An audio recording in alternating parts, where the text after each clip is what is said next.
तुम्ही त्या ताटलीला, त्या प्लेटला किंबहुना त्या वस्तूला हातात घेऊन मंदिराच्या गर्भगृहामध्ये जाणे. मंदिराचा सभामंडप वेगळं आणि गर्भगृह वेगळा असतो, हे लक्षात घ्या. मंदिरामध्ये प्रवेश करत असताना सुद्धा पाय सुचिरभूत पद्धतीने धुतलेले पाहिजेत. पाय सुचिरभूत पद्धतीने धुतलेले पाहिजेत. त्या पायाला चपलीचा किंबहुना अन्य कुठे पडलेल्या वस्तूंचा स्पर्श झालेला नसावा. पवित्र असावं शरीर, पवित्र असावं शरीर, पण परिधान केलेले वस्त्र. मंदिराच्या गर्भगृहामध्ये गेल्यानंतर गर्भगृहही स्वच्छ आहे त्याचा विचार करावा. एखाद्याने पूजा केलेली आहे, आपला तांब्यावरून पाणी आणलेलं आहे किंवा कळशी भरून पाणी आणलेली अशी ओतलेली आहे वरी, त्या पिंडीवरचं पाणी पिंडीवर थोडं पडतं आणि बाजूला जास्त पसरतं. बऱ्याच ठिकाणी आम्हाला पाहायला मिळतं. आणि त्या पिंडीवरचं पाणी याच्या पायावर पडतं. ती पूजा होऊ शकते का? नाही. त्या उलट पूजेचा दोष याला लागू शकतो, हे लक्षात घ्या. म्हणून मधला गर्भगृह स्वच्छ करणे दुसरी गोष्ट आहे. तिसरी गोष्ट, भगवंताला ज्यावेळेला आम्ही स्नान घालणार आहोत, शिवपिंडीला स्नान घालत असताना विशेष पुण्य, हे लक्षात घ्या. जगामध्ये शिवपिंडीला स्नान घालण्याएवढं मोठं पुण्य कुठेच नाहीये. म्हणून स्त्रिया वर्गाने, माता वर्गाने तर दररोज नित्य नेमाने लिंग पूजा करावी, नियमाने मंदिरामध्ये यावं, अत्यंत सुंदर पूजा करावी. पण पूजा करत असताना आपला सुचिरभूतपणा पाळावा. शिवपिंडीवर जर कोणी जर अगोदर पूजा केली असेल, बऱ्याच वेळा असं होतं ना, तुमच्या अगोदर कोणीतरी येऊन पूजा केलेली असतं, त्या पूजेला पाहिल्याच्या नंतर अगोदर नमस्कार करा. आमचं कसं आहे, तिची संपण्याच्या आधीच आमचं पाणी त्याच्यावर आहे. त्या महादेवाला श्वास घ्यायला सुद्धा वेळ नाही. जे अगोदर माऊली असेल, जो भक्त अगोदर आला असेल, यानं ज्याने पूजा केली असेल, त्याची पूजा संपन्न होऊन त्याची मंगल आरती प्रसाद झाला की त्याची पूजा पूर्ण आहे. बरोबर आहे. जोपर्यंत मंगल आरती आणि भगवंताला नैवेद्य समर्पण नाही तोपर्यंत ती पूजा संपूर्ण नाही. म्हणून त्या भक्ताची जर पूजा संपूर्ण झाली असेल तर अगोदर मंदिरामध्ये आल्याबरोबर गर्भगृह स्वच्छ झालं किंवा भगवंताला अगोदर नमस्कार करण्याची पद्धत आहे. आणि नमस्कार झाल्याच्या नंतर त्याने केलेली पूजा आपल्या हाताने व्यवस्थितरित्या काढून त्याला आपल्या पायाचा किंबहुना अन्य कुणाच्या पायाचा स्पर्श होणे अशा व्यवस्थित एका कोपऱ्यामध्ये, एखादी डस्टबिन असेल, एखादी बॉक्स असेल किंवा एक कोपरा असेल जिथं माणूस जाणार नाही, अशा कोपऱ्यामध्ये ठेवायची. किंबहुना शक्य असेल तर गर्भगृहातून काढायची आणि कुठंतरी एखाद्या वृक्षाच्या बुडाला टाकायची. मग ते कुठलेही वृक्ष असेल मंदिराच्या परिसरातला, जिथं माणसाचे पाय जाणार नाही. आणि त्याच्यापेक्षा पुढे जाऊन सांगतो, जर तुमच्या हातामध्ये एखादी जर तुम्ही पिशवी वगैरे आणली तर ते पूजेचं सगळं काही घेऊन तुम्ही पिशवीमध्ये ठेवा. आणि तुमच्या गावाला जर नदी असेल, एखादी काही असेल, तर त्याला गंगा अर्पण करून टाका. ते पवित्र होऊन जाईल. यांना विशेष पुण्य मिळतं, हे लक्षात घ्या. आणि त्याच्यातून दोन गोष्टी साध्य होत्यात. एक, पूजेच्या समाप्तीचंही फलश्रुती किंवा त्याचं फळही तुम्हालाच मिळतं, कारण की तुम्ही ती पूजा उतरवली आहे. पूजा उतरायचा सुद्धा पुण्याचा वेगळा विशेष भाग असतो. त्याला सगळं जमा करायचं एकत्रित आणि ते गंगेमध्ये प्रवाहित करायचं. आणि ते शक्य नसेल तर कुठंतरी कळला टाकायचं. पण ज्यावेळेला आम्ही शिवपिंडीला स्वच्छ करतो, त्याच्यावरचे सगळे पदार्थ काढतो, त्यावेळेला डाव्या हाताने भगवंताला आपणाला स्पर्श करायचा आहे आणि उजव्या हाताने भगवंतावर पाणी टाकायचं आहे. ज्यावेळेला जर दुसरा एखादी व्यक्ती असेल तर दुसऱ्या व्यक्तीला वरी तीर्थ टाकायला लावायचं आणि आपण दोन्ही हाताने भगवंताच्या शिवलिंगाला स्वच्छ धुवून घ्यायचं. आता त्याच्या विधी बरेचसे काही मंत्राच्या माध्यमातून आहेत. मंत्र आपल्याला काही जमत नाहीत, मंत्राच्या भानगडीत कुणी पडूही नका. मंत्र एक शब्द चुकला की त्याचा अपशब्द होत असतो, अपभ्रंश होत असतो. म्हणून मंत्राच्या भानगडीत कुणी पडू नका. जमत असेल तर मंत्र म्हणा, नसेल तर फक्त ओम नमः शिवाय किंबहुना शिवाय नमः, पंचाक्षरी किंवा षडाक्षरी या मंत्राला सोडून कुठलाच मंत्र म्हणायचा. नाहीतर आता नवीन मंत्र भरपूर निघालेले आहे ना, आणि नवीन मंत्रानं सगळा गोंधळ उडवला. मला वाटतं तुम्हाला मी सांगितलंय है ना, आमच्या खऱ्या गुरुचा मंत्र आम्ही विसरलो, महादेवाचा मूळ मंत्र विसरलो. नको ते मंत्र आम्ही तयार केलेले, म्हणून नको ते मंत्र तिथं चालत नाही.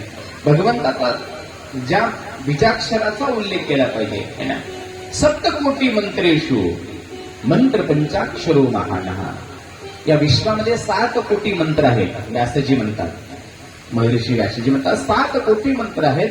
पण 7 कोटी मंत्रामध्ये एकच मंत्र असा आहे ज्याला बीज मंत्र म्हणतात. बीज म्हणजे काय आहे? उत्पत्तीचं कारण. बीज म्हणजे बी, बियापासून अंकुराची उत्पत्ती आणि मग तिथं फुलं फळं अनेक होती. तसं सगळ्या मंत्राचं जे बीज आहे ते फक्त आणि फक्त प्रणव पंचाक्षरी ज्याला म्हणलेलं आहे, नमः शिवाय, नाहीतर शिवाय नमः. आणि जर तुम्ही अनुग्रह घेतला असता तर त्याला ओंकारासहित सुद्धा म्हणू शकता, ओम नमः शिवाय. या मंत्राने भगवंताचा जलाभिषेक पूर्ण व्हावा. जलाभिषेक पूर्ण झाल्यानंतर ज्या वेळेला त्याच्या बाजूला आजूबाजूला थोडे सांधे वगैरे असतात, त्या ठिकाणी तुम्ही जे प्रवाहित केलेलं पंचामृत असेल ते त्या सांधीमध्ये जाऊन बसतं. आम्ही त्याच्याकडे दुर्लक्ष देतो. आमचं काम दुःख सारायचं म्हणून आम्ही तेवढ्या फक्त वरच्या पिंडीलाच धुतो.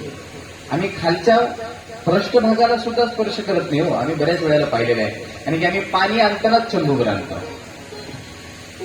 पाणी किती आणतो आम्ही देवाला? चंबूभर. तुम्ही आंघोळ करताना फक्त तांब्यावरच घ्या ना, आंघोळीला बसा. जमते का बघा?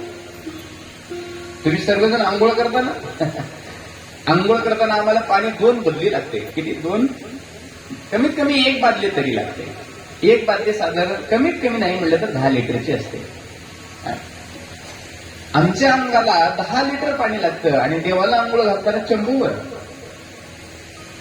म्हणून पाणी घेऊन येते वेळेला कमीत कमी आपण ज्या लिंगाला पाणी घालत आहोत त्या लिंगाला पूर्ण ओलं करता यावं.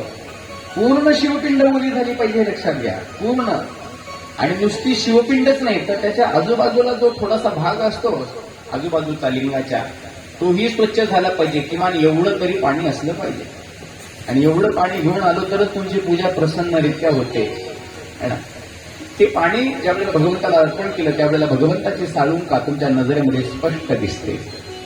स्पष्ट. कारण की भगवंत जर स्पष्ट तुम्हाला दिसत नसतील तर पूजा होणार कशी? मला हे सांगा ना. होणार आहे का? नाही ना. म्हणून भगवंत स्पष्टपणे दिसले पाहिजे.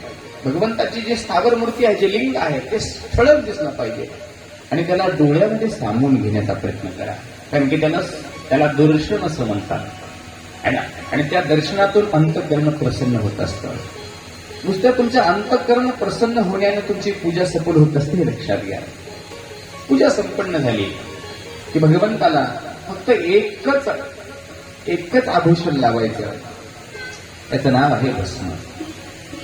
त्याच्या व्यतिरिक्त काही लावायचं नाही, हे लक्षात घ्या. कोणी काही म्हणत असेल है ना, कोणी कुंकू लावा म्हणत असेल, कोणी हळद लावा. आम्ही बरंचसं करू लावतो. त्याच्या नाकात कुंकू, त्याच्या डोळ्यात कुंकू आहे ना, तोंडात कुंकू घालायला. भगवंताला काही याची आवश्यकता नाही आहे. जरी रुद्राभिषेकामध्ये म्हणलं असेल तर ते रुद्राभिषेक लिहिणारे आमच्यासारखेच आहेत. हे देवाने लिहिल्यावर रुद्राभिषेक नाही. हरिद्रा स्वर्ण वाणिज्य सर्व सौभाग्य नाही, बरेचसे मंत्र आहेत. आता ते काही मी जास्त उल्लेख करणार नाही.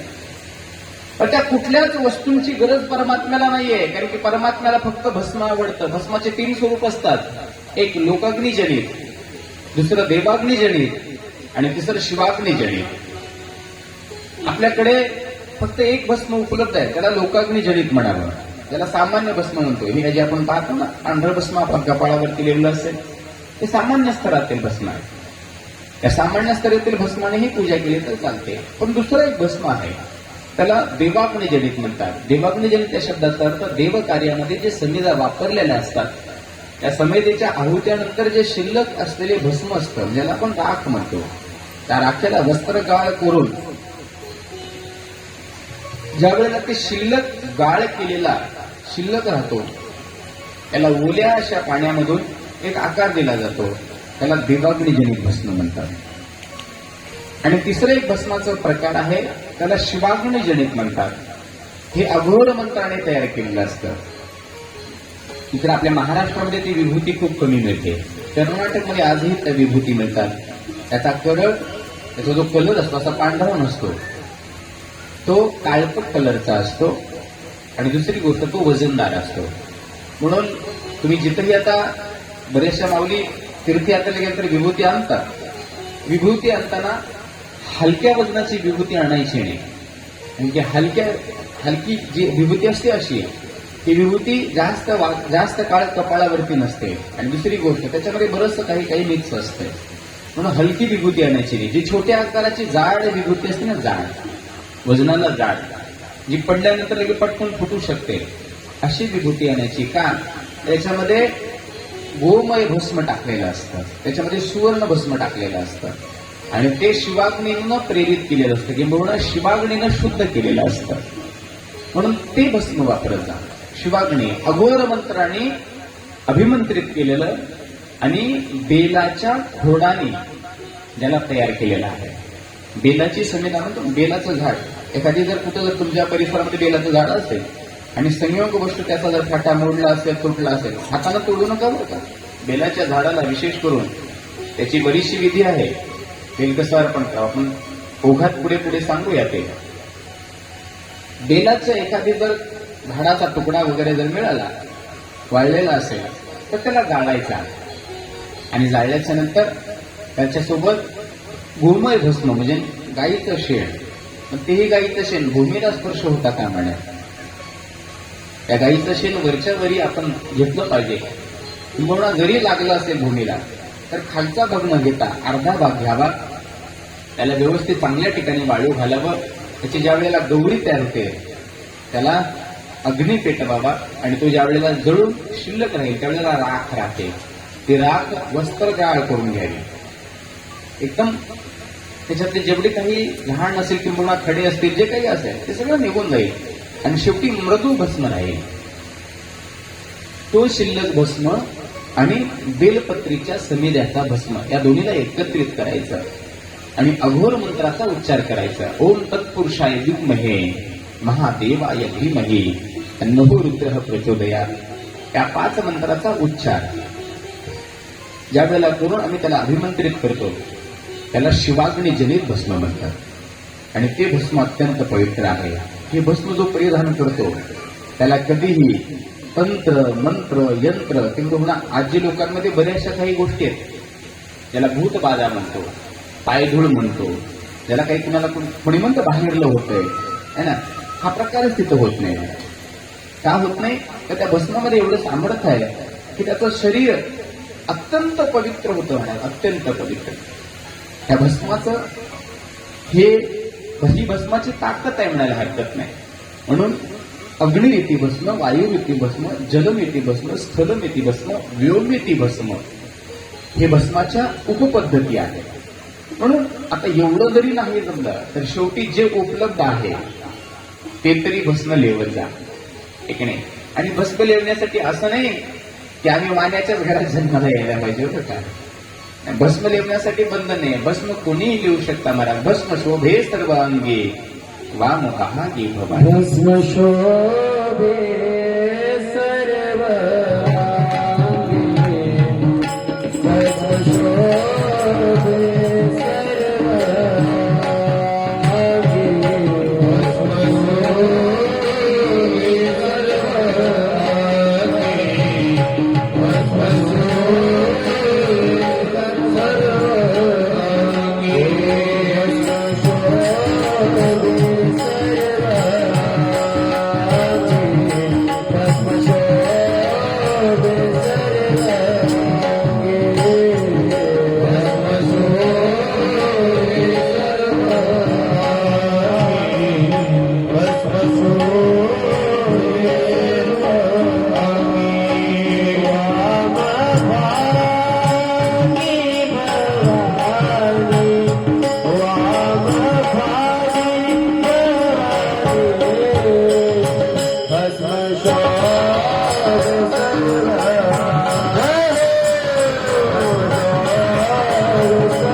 सद्गुरुनाथ महाराज की जय। बोलो रे भाई सब संतन की जय। अपने अपने माता पिता की जय। भारत माता की जय।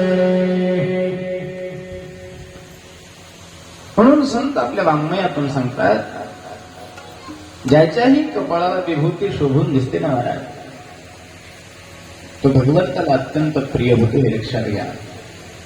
आणि जो नित्य नियमाने त्रिकाल विभूती धारण करतो त्याला कधीही बाहेरची बाधा होत नाही. त्याला कुठं काही बघायला जायची गरज नाही, त्याच्या जीवनात काही विपरीत होत नाही. पण आम्हाला विभूती लेवायचा कंटाळा आहे ना, म्हणून निसंकोच पद्धतीने विभूती लेवा, लाजायची गरज नाही आहे. विभूती तुमचे सौंदर्य फुलवणारी एक साधन आहे, किंवा तुमचं अलौकिकत्व प्रकट करणारी एक वस्तू आहे, एक अलंकार आहे, एक धारण करण्याची एक स्थिती आहे. म्हणून विभूती धारण करत जा संत म्हणतात. म्हणून या जरी दिव्य विभूती आम्हाला नाही भेटल्या है ना, वेदाग्निजनित आणि शिवाग्निजनित, तरी काही हरकत नाही. लोकाग्निजनित ही जरी विभूती शेवटी मिळाली तर नियमपूर्वक विभूती लिहत जा. आणि ही विभूतीमध्ये तुमच्या जीवनातील प्रारब्ध सुद्धा बदलण्याची शक्ती आहे, हे लक्षात घ्या. आणि की ज्या वेळेला मथुरेमध्ये श्रीकृष्णाकडे त्यांचे परम मित्र असणारे बालपणीचे, काय त्यांचं नाव, सुदामाजी आले होते. बऱ्याच जणांना माहिती असेल, कोणी भागवत ऐकलं असेल तर, पण भागवत करायचा उल्लेख करत नाही, आम्हाला दुःख वाटतं. भागवतकार उगा रंगवण्याचा प्रयत्न करून काहीतरी आपल्याला दोष द्यायचा नाही, ज्याच्या त्याच्या पद्धतीने सांगत असते, चांगली गोष्ट आहे. सुदामाचं प्रारब्ध बदलायचं होतं श्रीकृष्णांना. आता प्रारब्ध बदलण्यासाठी हे खूप मोठं आव्हान लागते, लक्षात घ्या. कारण की देवादिकांना सुद्धा प्रारब्ध चुकत नाही असं संत सांगतात. पण शेवटी परमात्मा जर स्वतः प्रसन्न झाला असेल तर निश्चित त्याचं प्रारब्ध सुद्धा संपत महाराज. कारण की परमात्म्याच्या पुढे काय आहे ना, श्रीकृष्ण हे महायोगी आहे आणि त्यांना नाही अशा ती गोष्ट अशक्य काही नाही. पण प्रारब्ध बदलायचं असेल तर करावं काय आहे. सुदामा आलेला आहे श्रीकृष्णांच्या दरबारामध्ये. दोघं जुने मित्र आहेत. सुदामाच्या पत्नीने पाठवलं होतं, अहो तुमचे मालक मथुरेचे राजा आहेत, श्रीकृष्ण आहेत, विश्वाचे पालन करते आहेत ते, आणि तुम्ही त्यांचे जिवलग मित्र आहात, सख्या आहात, आत्मीय आहात. अहो एक वेळेस तरी मागून बघा काहीतरी त्यांच्याकडे, काय नाही त्यांच्याकडे, तुम्ही एक वेळेस मागा. सुदामाच्या घरामध्ये 18 विश्व दारिद्र्य. किती? 18 विश्व दारिद्र्य. अहो पाहुणे रावळ्यांना तर जीव घालायचं सोडा, स्वतःच्या पोटच्या लेकराला एक वेळेला घालायचं अन्न सुदामाकडे होतं का? नाही. पण अशाही परिस्थितीमध्ये त्यांनी अत्यंत उच्च कोटीची भक्ती साधली होती, हे लक्षात घ्या. तो सुदामा, भक्तराज सुदामा श्रीकृष्णांच्या दरबारामध्ये पोहोचतात. त्याचे आव्हेलना होते. शेवटी भगवंताला बातमी पोहोचते, माझा मित्र आलाय. श्रीकृष्ण धावत पळतच आपलं अंगावरती कपडे आहेत का नाही याचा विचार केला नाही, पायामध्ये पादत्राण घालावं याचा विचार केला नाही, पळत आले. हे किसूते हिंदोडे चले आए मोहन, किसूते हिंदोडे चले आए मोहन, लगाया गले से सुदामा को मोह, लगाया गले से सुदामा को मोह, लगाया गले से सुदामा को मोह, लगाया गले से सुदामा को मोह. अरे द्वारपालो अरे आज कहो, अरे द्वारपालो जनैया से कहो, सुधा हरे माता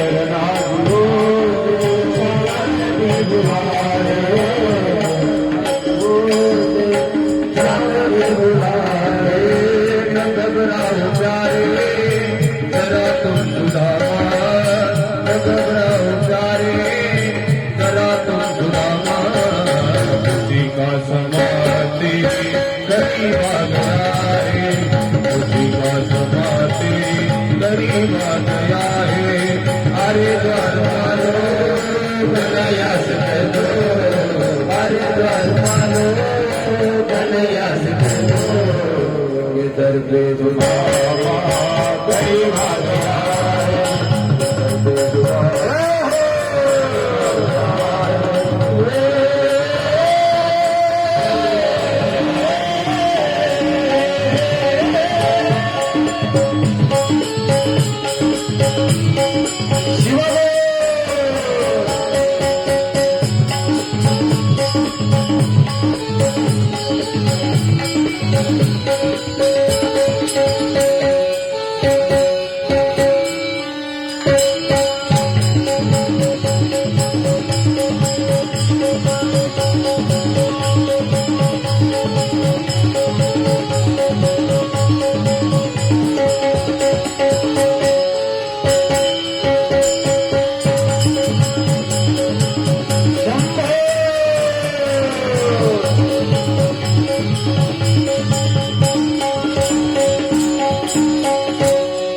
संभजेन पार्वती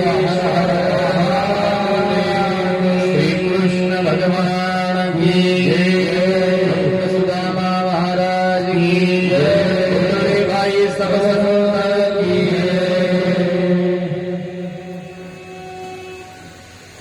श्रीकृष्णाने जाऊन आलिंगन दिलं.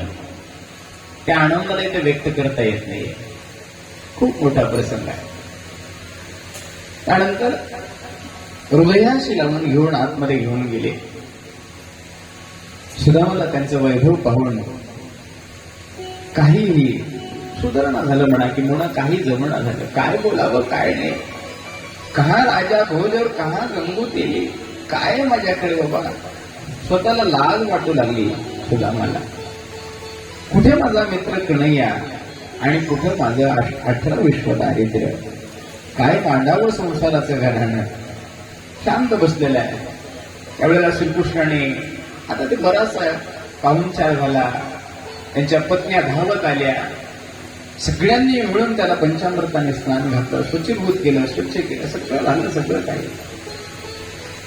त्यावेळेला सगळं झाल्यानंतर कृष्ण म्हणतात, सुदामा वहिनीनं मला काही दिली नाही का रे. काय काढणार महाराज माणूस तो. काय प्रदर्शन करावं आपल्या परिस्थितीचं. झाकून ठेवलेलं आहे, लपून ठेवलेलं आहे. छोटस वाटोड आहे पोह्याचं, मुठभर आहे. एवढे ते 4 दाणे. शेवटी आपल्या हातात चुरमळत काहीतरी नजर मोडत बाजूला सरकण्याचा प्रयत्न केला. बरोबर श्रीकृष्णाने ओळखलं आणि चटकन त्याच्या त्या फाटक्या मळक्या कपड्यातली गाठोडी सोडली आणि 4 पोह्याचे दाणे, मुठभर दाणे, 1 घासापुरते दाणे बाहेर निघाले. तेवढ्या एका घासासाठी त्याचा प्रारब्ध बदलावं लागलं. कृष्णाला हे लक्षात घ्या. आणि ते कशाने जर बदललं असेल, त्याच्या ललाटावरती पाहिलं होतं श्रीकृष्णाने यक्षश्री. त्याच्या जीवनामध्ये 1 रुपयाही धनवृद्धी नाही. यक्षश्री. पण याला स्त्री यश या शब्दामध्ये परिवर्तित करायचं. स्त्री मागे होतं पण त्या स्त्रीला पुढे आणायचं होतं. पण त्याच्यासाठी करावं काय. त्यावेळेला शिवाग्नी जनित भस्म श्रीकृष्णाने हातामध्ये घेतलं होतं. शिवाग्नी जनित. आणि त्याला अघोर मंत्राने भगवंताच्या 5ही संकीर्तनाने मंत्राने अभिमंत्रित करून भगवान शिवशंकराचं स्मरण करून त्याच्या ललाटावरती लावलं होतं. ज्यावेळेला ते भस्म त्याच्या ललाटावरती लावलं ना, त्यावेळेला त्याचं जीवन परिवर्तित झालं. फक्त भस्मानं. ललाट सुद्धा तुमच्या जीवनामधलं बदलू शकतं, तुमचं भाग्य बदलू शकतं. हे ताकद आहे भस्मामध्ये. ज्यावेळेला निरोप करून सुदामा गेले ना आपल्या नगरीमध्ये, त्यावेळेला त्यांना वाटलं आपल्या नगरीत आलं नाही, मी चुकून फिरून अजून मथुरेतच आलो पाहिजे. त्यावेळेला त्यांची पत्नी धावत आली, मालक कायापलट झाला सगळा. त्यावेळेला लक्षात आलं या भस्माची ताकद काय असते. म्हणून भस्म लेवायला लागू नका, सगळ्यांनी लेवा भस्म. भस्माने भाग्य बदलतं, जीवन बदलतं, सौंदर्य खुलतं, सात्विकता प्रदान होते. आणि विशेष माता वर्गांनी, महिला वर्गांनी त्यांच्या चारित्र्याला सुद्धा भस्माने धोकाने हे लक्षात घ्या. कसलीही कुदृष्टी समाजातून तिच्यावर पडत असेल आणि तिच्या कपाळाला जर विभूती असेल तर त्या विभूतीमध्ये सामर्थ्य आहे की त्या दृष्टीला जागेवरती तो ब्रेक करू शकतो, थांबवू शकतो. म्हणून विभूती. म्हणून भगवंताला विभूती प्रिय आहे. आपण इथं होतो, लक्षात आलं. भगवंताला विभूती प्रिय आहे. भगवंताला संपूर्ण लिंगाला विभूती चर्चित करावी, विभूती लावावी. आणि तदनंतर भगवंतावर अर्पण करणारं पहिलं जर काही कुठलं एखादी वस्तू असेल किंवा पत्र असेल तर ते बिल्वपत्र आहे. आणि की एका बिल्वाने भगवंत तुम्हाला 3 जन्माचं सुख आणि दुःख देण्याचं, म्हणजे तुमच्या जीवनातील 3 दुःखाचं निवारण करण्याचं सामर्थ्य एक बेलपत्रीमध्ये आहे. त्रिदलम त्रिगुणाकारम त्रिनेत्रंच प्रियायुधम त्रिजन्म पाप संहारम एक बेलपत्र शिवार्पण. एक बेलपत्र है ना. आता तुम्ही सध्या पशुपती व्रत करणाऱ्या बऱ्याचशा मावल्या असतील, करत असताल, निश्चित करा, त्याच्याबद्दल काही हरज नाही आहे. पण अलीकडे त्या पशुपती व्रताचं बरेचसं डेमोगेशन, म्हणजे वेगळं स्वरूप आलेलं आहे त्याला. आणि त्याच्यामध्ये वेगवेगळे पदार्थ तुम्ही ऍड केलेले आहेत, मिसळलेले. एक गोष्ट लक्षात घ्या, जी वस्तू आपल्या शरीराला चालते तीच परमेश्वराला चालते. जे आपल्याला चालत नाही ते परमेश्वराला कधीही चालत नाहीये. एक काळ होता जुना, आजचा नाही. कल्पवृक्षाच्या खालचा हा काळ आहे, आता नाही. लाखो वर्ष निघून गेली त्या काळाला, बरं का. त्यावेळेस काही पूजा मांडलेली आहे त्या. आज तुम्ही नको ते फुलं, नको ते फळं त्या पिंडीवरती आणून वाहताय. मी बघितलं, कालच पाहिलं होतं. काल का परवा दिवशी मी मध्ये गाभाऱ्यामध्ये गेलो आणि कोणीतरी ते धोत्राच्या पानाचं फळ आणून ठेवलं. काय करावं त्याचं? महादेवाने का करा? तुम्ही तुमचं गुत्त सारलं, कुठून तर तिकडे उकंड्यावर उठल्यानं ते धोत्र्याचं आणलं हुडकून. तुमच्या काही घरात लावत नाही तुम्ही. आहे का कुणाच्या घरात आहे का धोत्र्याचं? उकंड्यानं उठते. कुठं घाणीला, उकरड्याला, गावच्या कुठं घाणी नाली असं तिकडं उठते ते. आणि ते सांगणारी कशी सांगलेली आहेत, तुम्ही कसे ऐकल्यात, माणसाला ना आम्हाला नवल वाटू लागले. ते काय करणार महादेव त्याचं सांगा मला. काट्याच्या फळानं काय करणार? आणि काट्याच्या फळानं होणार काय? महादेवाने कापून खावं त्याला? काय विचित्र प्रकार आहे सगळा हा. टीव्हीतला महाराज सांगलेला आहे, मला महाराजाला दोष द्यायचे नाही, मला तुम्हाला दोष द्यायचा आहे. पण आम्ही काय करू हे, कशामुळे करू? तुम्हाला काय कमी आहे सांगा मला. संसारामध्ये काय कमी आहे? तुमची मालक चांगली आहे, तुमच्या घरामध्ये पैसा आहे, कपाळ भरून साड्या आहे, अंग भरून संगा आहे, लेकरं चांगली आहे, सगळं चांगलं आहे किंवा तुमचं जीवन. मग कशासाठी धडपडायला? मग पूजा करा. पूजा करणं आपला धर्म आहे. पूजा निश्चित करा, चांगलं करा, पशुपती व्रतच करा, करू नका शक्य गोष्ट नाही. पण काहीतरी मुटकी ठेवायचं, काहीतरी चिपटी आणून ठेवायचं, कुठले तर काय तर असे इकडली तिकडली उकरड्यावर फळ आणायचं, घाण करायचं. कोण म्हणले हे तुम्हाला? मला संतांच्या वाङ्मयामध्ये एक ओवी काढून दाखवा फक्त. एक ओवी फक्त संतांच्या वाङ्मयामधली की तिथं हे अर्पण करा म्हणलं असेल. हा, भगवंताला अर्पण करण्याच्या 2 गोष्टी आहेत. एक बेलपत्री आहे आणि दुसरं दवना आहे. दवना भगवान शंकराला प्रिय असणारं काय आहे? दवना. आपल्या भागामध्ये ते मिळत नाही. शिखर शिंगणापूर भागामध्ये ते मिळतं आपल्याला. दवना म्हणतात त्याला. तर त्या बाकीच्या भानगडीत पडूच नका. बेलपत्री आहे ना आपल्याकडे. आमच्या उदगीरमध्ये एक अशी बातमी झाली. उदगीर जवळ आमचं सोमनाथपूर म्हणून गाव आहे आणि खूप एक जुनं शिवालय आहे. जुनं शिवालय ते पशुपती व्रत 4 महिन्याखाली आलं. त्या टीव्हीत आपल्या प्रदीपजी मिश्राने सांगितले टीव्हीवर. आणि बायाला सुळाटाच असा झाला की उदगीर सगळं सोमनाथपूरमध्ये. सकाळी 6ला आलेल्या माऊलीची पूजा संध्याकाळी 4 वाजता व्हायची. एवढी नंबर. जुना पुरातन महादेव मंदिर आहे. ठीक आहे, पूजा करा. पण ते योगायोग असा झाला, त्या सगळ्याच माऊलीने उदगीरची जेवढी काही ते किल्ल्याच्या बाजूला सगळी घाण असते, म्हणजे पूर्ण शहराचं पाणी येतं आणि त्या बाजूला तिकडे ते धोत्राचे फुलं, बिब्याचे फुलं आणि ते काय आपलं ते आपण ते मोठ्या पाण्याचं काय म्हणतो महाराज त्याला, रुचकी हा, ते रुचकीचे फुलं, रुचकीचं पानं, ते सगळं तिकडं त्या किल्ल्याकडं. ते सगळ्या उदगीरच्या सगळ्या महिला त्या किल्ल्याला झुंबड अशी सगळी पहिल्या दिवशी सगळ्यांनी ताटं गुरुगुरु घेतले, पूजाला आले. पूजा चालू झाली आणि पूजा चालू झाल्यानंतर प्रत्येकाने ते फूल आणि ते फळ देवाला अर्पण केलं. अर्पण करत असताना ते फूल आणि फळ अत्यंत विषारी आहे, लक्षात घ्या. त्या फुलाला आणि त्या फळाला जर स्पर्श केलं तर तुम्हाला साबणाने हात धुवावा लागतोय. तुम्ही जर तसं जर काही अन्न ग्रहण केला तर त्याची विषबाधा होऊ शकते. आणि त्या दिवशी योगायोगानं सगळ्याच माऊलीने त्या महादेवावर असं गज्ज करून टाकलं त्या फुलाचं त्या फळाचं. महादेव दिसना झाला. सरत्या शेवटी एक माऊली होती भोळी, ती आता तुमचं बघूनच एक मेंढूर ढवात पडलं. त्या माऊलीला वाटलं का सगळ्याच आंघोळ्या घालल्यात, मॅबी आंघोळ घालते. ती आंघोळ घालायला निघाली आणि महादेवावरती तिनं पाणी ओतली आणि ते पाणी तीर्थ म्हणून एका पात्रामध्ये घेतले. पूजा सगळी झाली, सगळं काय झालं, ते तीर्थ म्हणून स्वतः पिली आपल्या लेकरांना पाहिजे. ते दिवसभराच्या पूजेमुळं शिवपिंडीच्या पृष्ठभागाला आणि त्याच्यावर प्रभावित केलेल्या पाण्याला कडूपणा फुटला होता, विष तयार झालं होतं. 2 तासामध्ये लेकराला लातूरला ऍडमिट करावं लागलं. उदगीरमध्ये कोणी त्याला ऍक्सेप्ट केली, स्वीकारलं नाही म्हणले आपल्याकडे याचा काही इलाज नाही, लातूरला जाऊ. नंतर निदान लक्षात आलं की काहीतरी चुकीचा पदार्थ यांनी सेवन केलेला आहे, पाणी पिलेलं आहे. त्यावेळेला त्या माऊलीला विचारण्यात आलं काय केलं, म्हणजे महादेवाचं तीर्थ दिलं. आता कशाचा महादेवाचा तीर्थ, जीव घ्यायचा काय, अवडंबर भक्तीचं करू नका, विनंती आहे. भक्तीचं दैविकीकरण करू नका.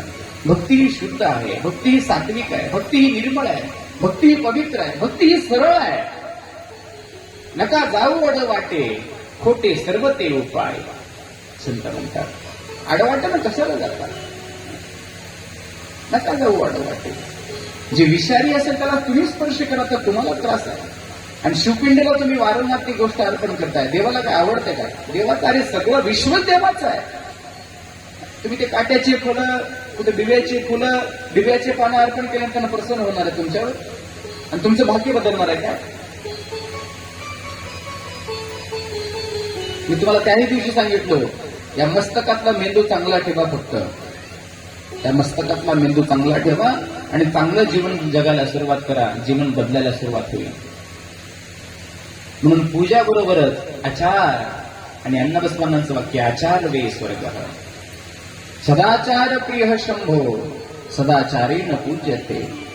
भगवंताची पूजा सदाचार संपन्न जीवनाने आहे, सदाचार आचाराने आहे. आणि ही पूजा असते वरात. म्हणून बेलपत्री अर्पण करा, बाकीच्या भानगडीत पडू नका. तुम्ही करा, उपवास करा, व्रत करा, पण कसे नको ते फळं आणून टाकणं, कसंही अर्पण करणं आणि आपलं उत्तर सरलं की उठून निघून जाणं, त्या भानगडीत पडू. तुम्ही टीव्हीच्या महाराजाची कथा ऐका, मला काय अडचण नाही, पण उगा त्यानं काही सांगला नाही, काही केलं, या भानगडीत पडू नका. भगवंताला काय प्रिय आहे आता मी तुमच्यासमोर सांगतो, लिहून घ्या, डोक्यामध्ये घ्या. तुम्हाला मी सुरुवातीपासून सांगितलं, आधी गाभाऱ्यात आले की मंदिर स्वच्छ करा, गर्भगृहात गेले की गर्भगृह स्वच्छ करा, अगोदर जर कोणी पूजा केली असेल तर त्या पूजेला नमन करा आणि मग ती पूजा उचलून बाजूला ठेवा. शुद्ध पाण्याने, शुद्ध जलाशयाने शिवपिंडी स्वच्छ धुवा आणि स्वच्छ धुतल्यानंतर त्याला कोरड्या वस्त्राने पुसून घ्या आणि मग नंतर त्याच्यावरती भस्म लावा आणि त्याच्यावरती पहिलं आभूषण चढवा बेलपानाचं, बेलपत्रीचं. पहिलं आभूषण भगवंताला बेलप्रिय आहे आणि दुसरं आहे जास्तीत जास्त पांढरे फुलं वाहण्याचा प्रयत्न करा, कारण की भगवंताला पांढरे फुलं अत्यंत प्रिय आहे. हळदी कुंकू या भानगडीत पडू नका. चंदन वगैरे भगवंताला लावायची गरज नाहीये. चंदन हे वैष्णव संप्रदायाचं वैभव आहे, किंवा आपल्या विष्णूला अर्पण लावणारा गंध आहे तो, आणि शिवाला भस्म प्रिय आहे म्हणून इथं भस्म आहे ना. भस्म अर्पण केल्यानंतर बिल्वपत्री अर्पण केल्यानंतर पांढरी फुलं आणि मग नंतर जर तुम्हाला चांगली आरती येत असेल तर आरती चांगली म्हणा आणि नैवेद्य म्हणून भगवंताला खिरीचा प्रसाद आवडतो. बाकी काही तुमची मुटके चुटके हे काय काय करणार, हे काही नाही. मुटके चुटक्यानं काही होत नाही. ते पक्कळ कोरल्यात, तिथे एक मुटका ठेवा, तिथे एक मुटका ठेवा, तिथे एक दिवा लावा, इथे एक दिवा लावा, की मंदिरात 2 दिवे लावा, दारात 2 दिवे लावा. कुठे काय चाललंय? आपली पूर्वीची संस्कृती तुम्ही विसरलात का? सायं संध्या झाली, संध्याकाळ झाली की हातपाय स्वच्छ धुणे. आणि अगोदर आपल्या देवामध्ये म्हणजे आपल्या देवा लावण्याची पद्धत पूर्वीपासून आहे ना, हे नवीन आहे का? देवाचा दिवा लावले की आमच्यामध्ये लहान लहान मुली जे असतात ना, या अशा लहान मुली, लहान म्हणजे अविवाहित मुली म्हणा, काही विवाहित, देवाचा दिवा लावला घरचा की देवाला नमस्कार केला की पुन्हा मंदिरातला दिवा येऊन पाजळायचा. ही पद्धत होती ना, आजही गावामध्ये आहे. रामाला वाटणारे आम्ही व्रत करायला निघाले. अहो काही जण तर मी अशा ठिकाणी बघितलंय ते दिवे पाजळायला निघाले.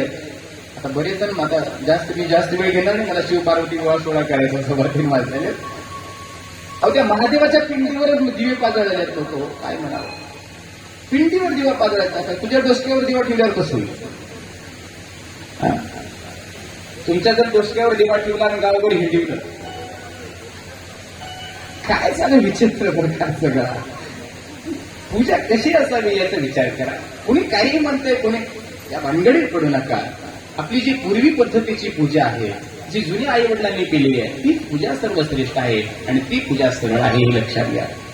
म्हणून भगवंताच्या दारामध्ये पूर्ण गर्भगृहामध्ये एक दीप आहे, फक्त त्याला नंदादीप म्हणतात. जमत असेल तर भगवंताचा दरबार 24 तास प्रकाशाने उजाळावा असं कोणाला वाटत असेल तर एक नंदादीप अर्पण करा आणि सगळ्यांनी फक्त तेल आणून घाला. काही मुटके पिटके कुठे बी दिवे काही बी टेबे लावायची गरज नाही. एक नंदादीप आजही बघा तुम्ही तमिळनाडूमध्ये म्हणजे तिरुपती बालाजीच्या खाली एक कालाक्षम नावाचं शिवालय आहे. तमिळनाडूतला सगळ्यात मोठा शिवालय आहे, सगळ्यात मोठा शिवालय. त्या शिवलिंगाचं ज्याला दर्शन होतं त्याच्या जीवनातील सगळ्या अनिष्ट गोष्टी निघून जातात महाराज. तुम्ही तिरुपतीला गेल्यानंतर आवर्जून त्या मंदिरामध्ये जा, आवर्जून. पण आज त्याचंही वैदिकीकरण झालेलं आहे आणि तिथं काही ब्राह्मण समाजाने कब्जा मारून आज तिथं नको त्या शांत्या चालू केल्या. हे दुर्भाग्य, त्याला बळी पडू नका, दर्शन घ्या. तिथं आजही मला त्या गर्भगृहामध्ये मंदिरात लाईट नाहीये. मंदिर खूप मोठं आहे, भव्य दिव्य, बरेच जण गेले असते, कोणाला माहिती असेल ना. एवढं विशाल मंदिर आहे की त्याला बघता क्षणी असं जणू काय आम्ही प्रत्यक्ष कैलासामध्ये गेलो हा भास व्यक्तीला होत असतो. आणि आजही त्या भगवंताच्या गर्भगृहामध्ये लाईटची व्यवस्था नाही, तर एक नंदादीप पाजळला जातो, फक्त एक नंदादीप. आणि त्या नंदादीपाच्याच प्रकाशामध्ये जर कोणाला भगवंताचं दर्शन झालं तर त्याचं भाग्य उजळलं जातं. म्हणून पूर्वीपासून आपली संस्कृती आहे दीप पाजळण्याची, है ना. दीपाने 2 गोष्टी होतात असतात, एक अंधकाराचा नाश होतो आणि दुसरं आपली संपत्ती वृद्धी व्हावी म्हणून दीप दान करायचं असतं. संपत्ती चांगली व्हावी, निरोगी व्हावी. आणि कुणाला जर होत नसेल तर दीपदानाचा एक प्रकार आपल्या शास्त्रामध्ये दिलेला आहे. पण उगाच कितीही काही असलं नाही, एक नंदादीप त्या ठिकाणी पाजळण्याचा प्रयत्न करा आणि त्या पद्धतीने पूजा करा. आणि जो नैवेद्य आणलेला आहे तो नैवेद्य बरेच जण त्या पिंडीवरच ठेवतात. तुम्ही सगळेजण एकाचं म्हणून नाही, सगळे आले की मावल्या शिवपिंडी. आता तुम्ही डोक्याने जेवण करता का मुखाने करता? आपल्या म्हणून येतं सगळ्या गोष्टी. आपण काय करतो, आपल्याला काय चालतं ते भगवंताला चालतं. भिल्ल नावाचा भक्त होता, माहिती आहे तुम्हाला. आमच्या ताईनं मला प्रश्न केला होता, महाराज तुम्ही कथा खूप सांगितल्या बऱ्याचशा, पण आम्हाला त्या कथाच्या नावं वेगवेगळे वाटायलेत, म्हणून या कथा नेमक्या आहेत कशातल्या. आमचा थोडा संवाद झाला, मी थोडंसं संख्येचं निरसरण केलं त्यांच्या. या कथा व्यासजींच्या आहेत, मूळ ग्रंथातल्या आहेत. म्हणजे ना जे व्यासजींनी 18 पुराण लिहिलेले आहेत त्या पुराणातली एक पुराण म्हणजे शिवपुराण आहे आणि त्याच्यातल्या या कथा आहेत. भिल्ल नावाचा व्यक्ती तुम्हाला माहिती असेल, तुम्ही शिवलीलांबर ग्रंथामध्ये वाचलं असेल, म्हणून अनेक ग्रंथामध्ये भिल्लाची कथा आहे. भिल्ल हा आदिवासी आहे. कोण आहे? आदिवासी. त्याचं भोजन हे अन्न नाही, तर त्याचं भोजन काय आहे? मांस आहे ना, मांस आहे. मग त्याला जे चलतं तो भगवंताला अर्पण करतोय. भिल्लाचा नियम होता, भिल्ल असून सुद्धा, पारधी असून सुद्धा, म्हणजे जीवाची हत्या करणारा असून सुद्धा जोपर्यंत पहिल्या शिकारीचं काढलेलं मांस देवाच्या पिंडीला अर्पण करणार नाही तोपर्यंत तोंडात पाणी न प्यायचा त्याचा संकल्प होता. हे लक्षात घ्या. आहे का आमचा असा संकल्प? आम्ही भिल्लाकडे पवित्र होऊ शकत नाही. लक्षात घ्या. एका हातामध्ये नवसाची थाली, एका हातामध्ये मिळालेला पाल झाडा म्हणजे त्याला बेल म्हणा, फुल म्हणा, आणि तोंडामध्ये पाणी आणायचं तो तोंडामध्ये, आणि भगवंताचं तोंडातल्या पाण्याने अभिषेक करायचा. आणि अभिषेक झाल्यानंतर पुन्हा फुलं ठेवायचा, नैवेद्य अर्पण करायचा, मग तोंडात पाणी घालायचं. त्याला म्हणा भक्त. त्याची पूजा स्वीकार करतात भगवंत, है ना. म्हणून प्रसाद अर्पण करत असताना डोक्यावर, पिंडीवर, मी बऱ्याच ठिकाणी चिपट्या चिपट्यात लोक. सण आला, वार आला, आपल्या घरी सण वार असतात, चिपट्या आणायच्या, लेकराच्या हातात द्यायच्या, लेकरून घेते, चटकून पिंडीवर ठेवते, पाणी ओवाळते. असं नाही. गाभाऱ्याचा, गर्भगृहाची स्वच्छता ठेवायला शिका. प्रसन्न वाटावं मंदिरामध्ये आल्यानंतर. आणि ही पूजा, अशी पूजा कराल तर निश्चित तुमच्या जीवनामध्ये यथेष्ट जे काही तुमची इच्छा असेल ते पूर्ण होत असते. हे लक्षात घ्या. पण त्याच्यामध्ये सुचिरभूतपणा अत्यंत महत्वाचा आहे. संत म्हणतात सुख देईल शंकर, करा पूजन लवकर. सुख देईल शंकर, सुख देईल शंकर,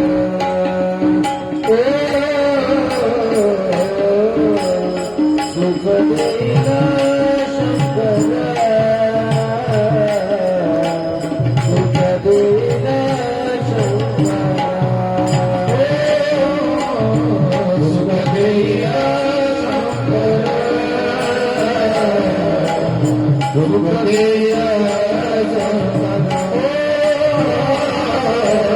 सुख देईल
संभजे नमः पार्वतीश्वराय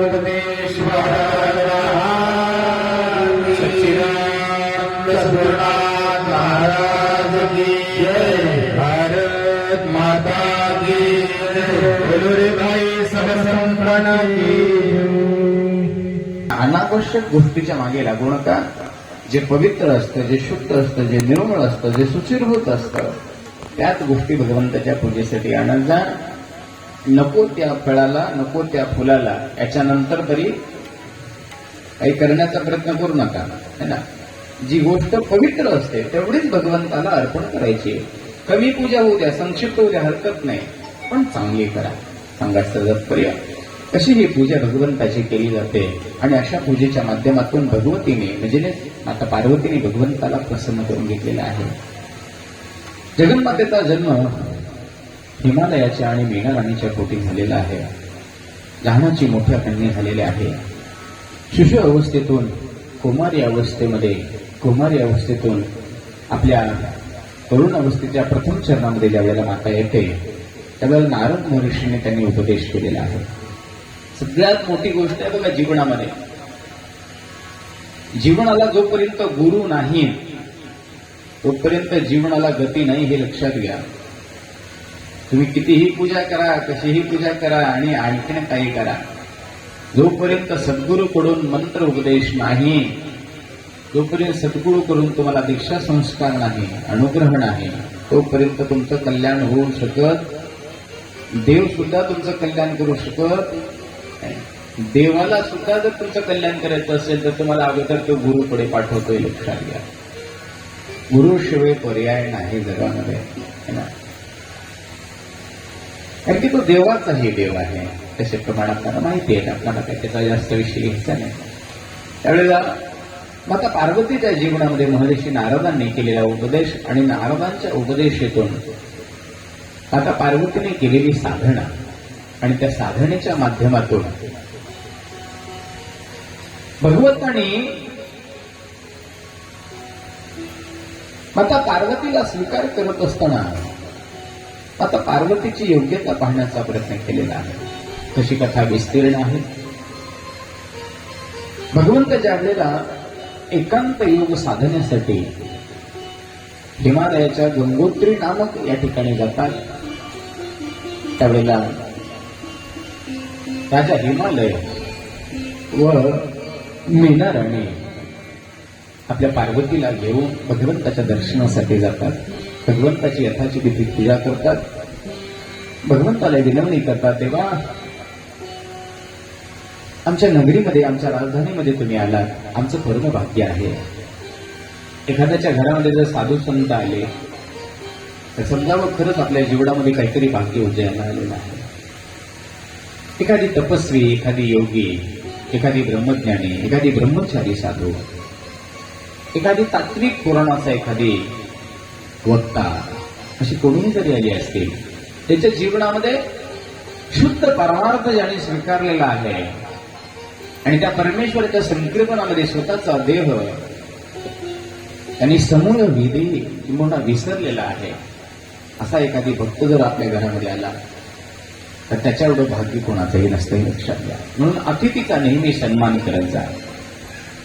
देवापेक्षाही अतिथीचा खूप मोठा सन्मान आहे, लक्षात घ्या. कारण की देव घरामध्ये अतिथीच्या रूपातून येतो, देव रूपातून येत नसतो. म्हणून भारतीय संस्कृती सुद्धा सांगते, माय आणि बापाच्या नंतर पहिला म्हणजे माय बापाच्या नंतर जर पूजा कोणाची करावी तर अतिथी देवता नका, अतिथीची. आणि ज्या घरामध्ये अतिथी संतृप्त होत असतो तिथे ईश्वर सुद्धा कृपा करत असतो. हे धर्मशास्त्र आहे, नीतिशास्त्र आहे. म्हणून अतिथी देवता नका.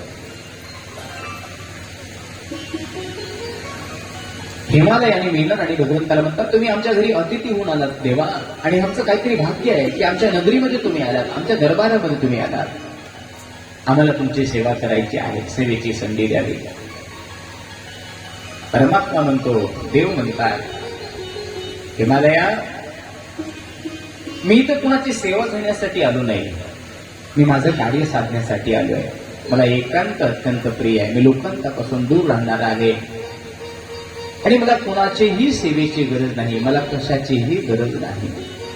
तुझी सेवाच करायची इच्छा असेल तर एक गोष्ट लक्षात घे, मी ज्या ठिकाणी साधना करणार आहे त्या गंगोत्री नामक तीर्थाच्या ठिकाणी फक्त कुठले बाहेरचे माणसं येऊ नयेत, किंबहुना माझ्या साधनेला काही विघ्न येऊ नये एवढी व्यवस्था कर बाबा, बाकी काही नको.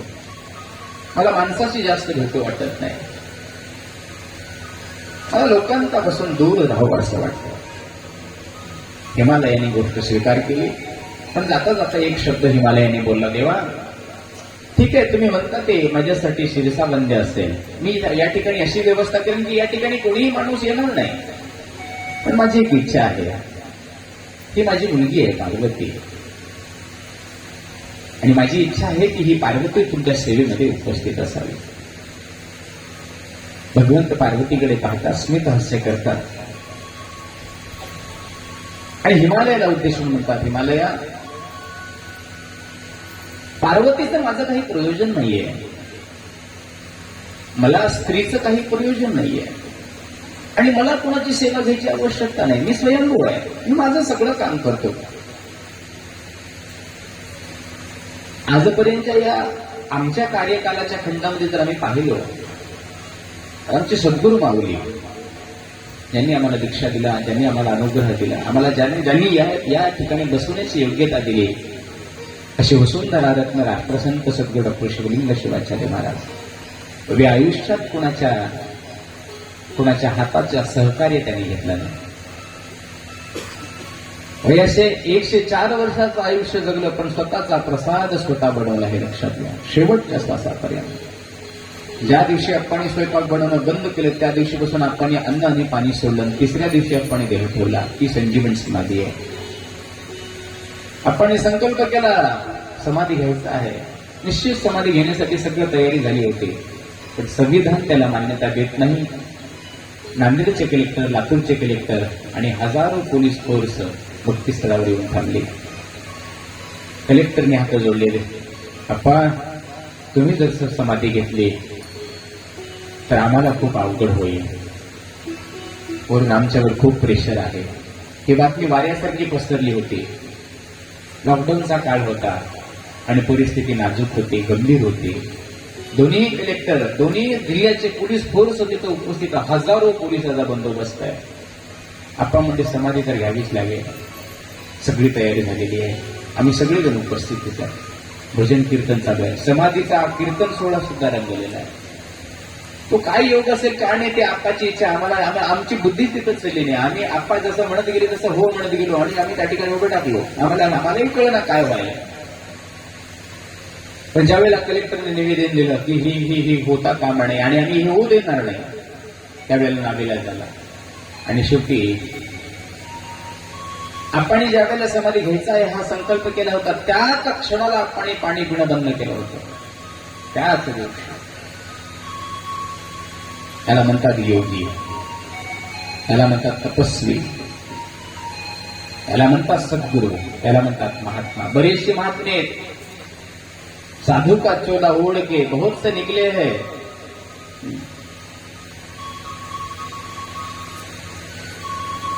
अण्णा बसवंतांच्या वचनामध्ये याचं खूप महत्व दिलेलं आहे. साधू कोण आहे, कसा आहे.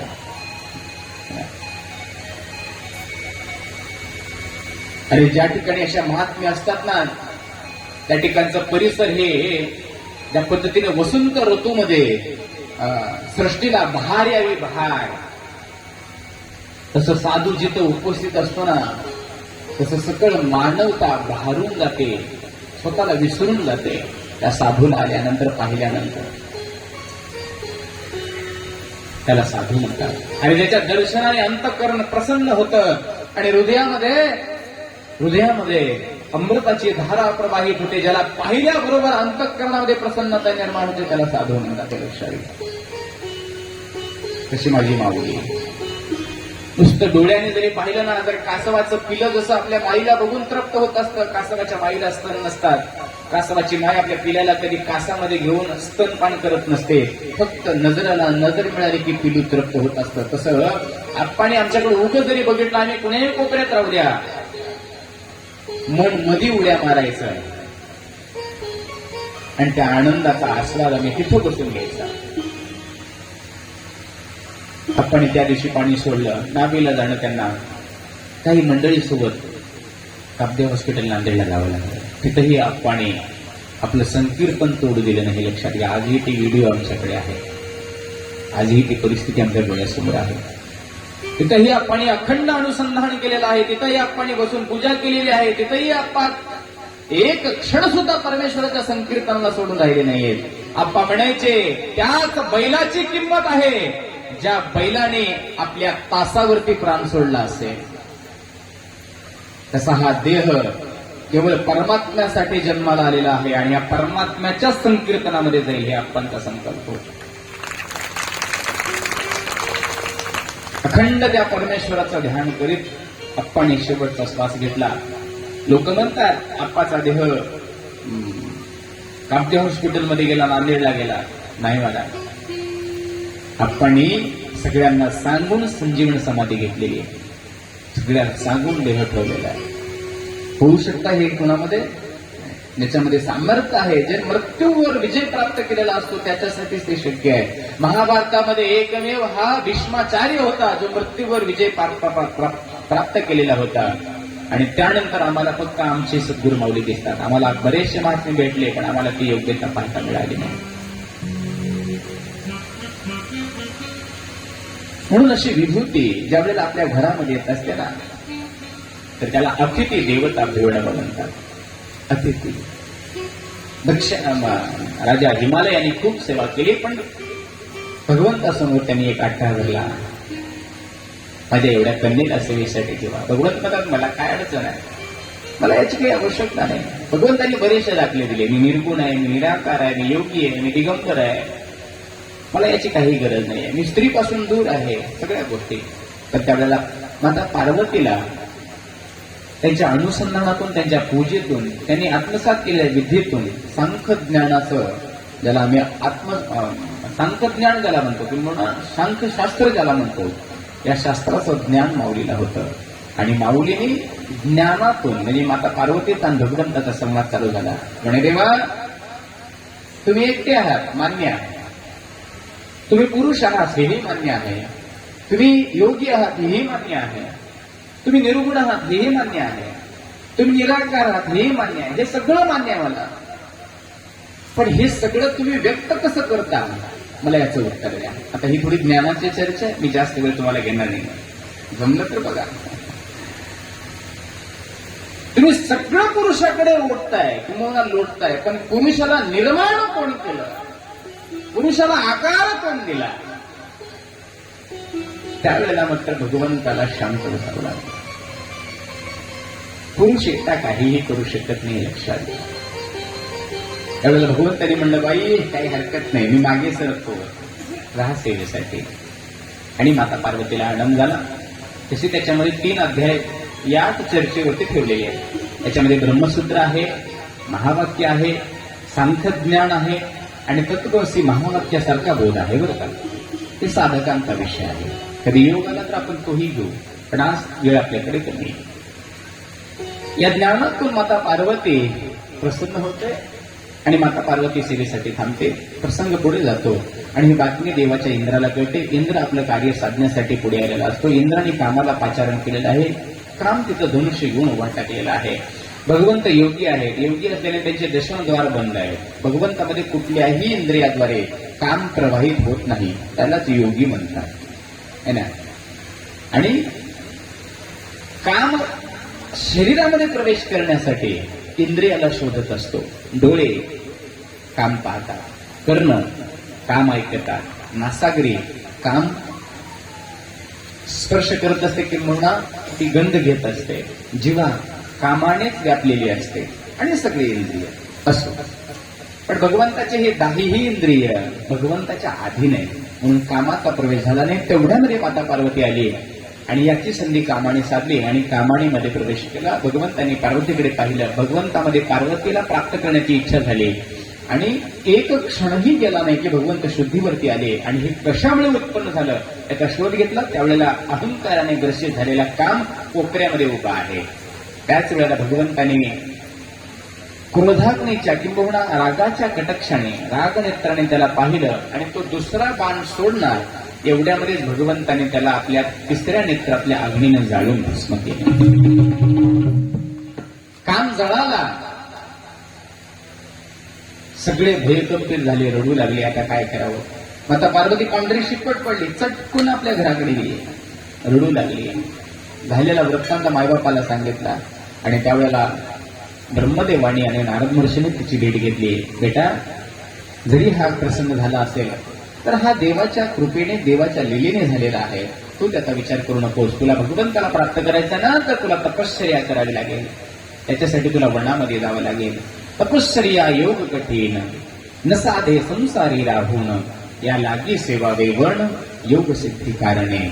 ती 13 वर्षाची कन्या आपल्या 2 सख्यांना समवेत घेऊन, आईवडिलांची परवानगी घेऊन साधना करण्यासाठी वनामध्ये जाते. माता पार्वती एवढी साधना जगामध्ये कोणीच केली नाही, हे व्यासजी सांगतात. ज्या पद्धतीनं 4 वस्तूचं वर्णन करत असताना सगळ्यात मोठ्या वस्तू एका श्लोकामध्ये वर्णन केलेल्या आहेत आणि ते वर्णन करत असताना व्यासजी सांगतात, जलानाम सागरो राजा, यथार्थ भक्ती पार्वती, गुरुणाम तत्र सर्वेशाम, राजायाम परमो गुरु.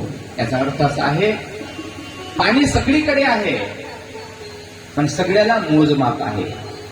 पण सागराच्या पाण्याला मोजमाप आहे का? काय म्हणतात? सागराच्या पाण्याला मोजमाप आहे का? काही त्याला लिटरमध्ये मोजता येतं? नाही. तर ते अमाप आहे. जलानाम सागरो राजा, जलाचा राजा सागर आहे. तसं भक्ती महात्म्यामध्ये भक्त शिरोमणी म्हणून, किंबहुना भक्ताची एक उच्च कोटीची, उच्च पातळीची साधिका म्हणून यथार्थ भक्ती पार्वती ही व्याख्या जोडलेली आहे. म्हणून स्त्रियांमध्ये खूप खूप मोठी शक्ती आहे, माता वर्गांमध्ये खूप मोठी शक्ती आहे. पण तिची योग्यता तिला कळावी. ज्या माऊलीला आपली योग्यता कळली ना, ती या विश्वावर राज्य करू शकते, एवढी धारणा तिची मोठी आहे. म्हणून माता पार्वतीचा हा उल्लेख व्यासजी करतात. त्या साधनेतून स्वतःला ती योग्य बनवते. उन्हाळा आला की आपल्या बाजूला अग्नी पेटवायची आणि मध्ये बसून साधना करायची. जमते का कोणाला? आम्हाला उन्हाळा जास्त झाला की कूलर लावावं लागते. आम्हाला मंडप मारत सुद्धा गरमी झाली. आपली प्रकृती नाजूक आहे, आपण ते करू शकत नाही. म्हणून यथार्थ भक्ती पार्वती, जी भगवतीने केलेलं ते कोणाला जमलं नाही. उन्हाळ्यामध्ये अग्नी पेटवायची, मध्ये बसायची आणि साधना करायची. पावसाळा आला की आपल्याला घरटं लागते, निवारा लागतो ना, ती उघड्यावर बसून साधना करायची. पावसाळा आला की उघड्यावर साधना, आणि हिवाळा आला की आम्हाला गरम कपडे लागतात. हिवाळा आला की आम्हाला चादर लागते, स्वेटर लागतो, कानाला लागतं, पायाला लागतं, है ना.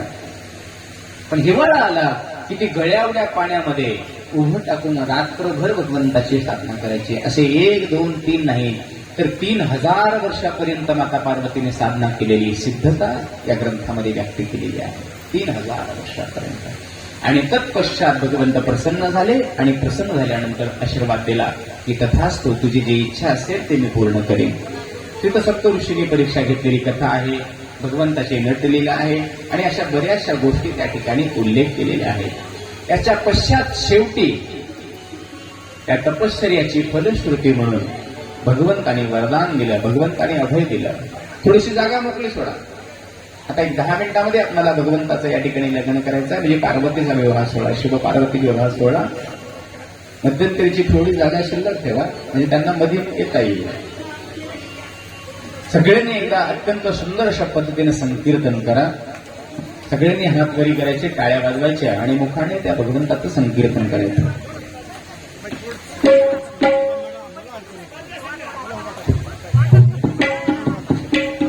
जागा करा, गर्दा करू नका. जागा करायला सांगितलं, गर्दा नका.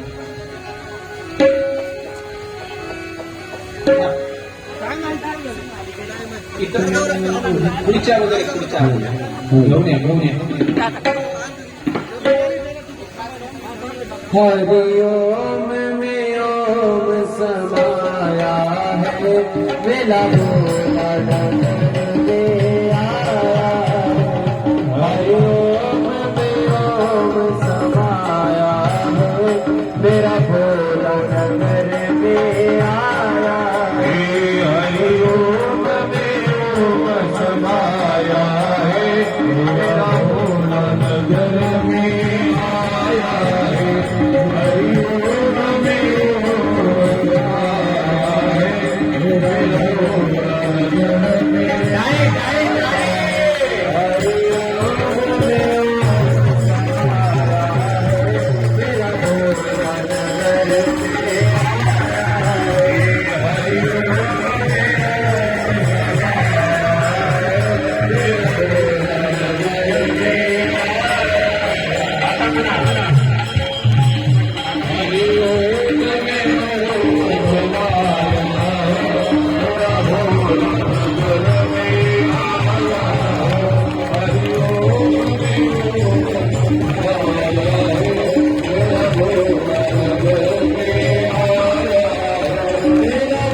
माझ्या समोरची समोरची निघाली पुढे भूते माझ्या समोरची निघाली पुढे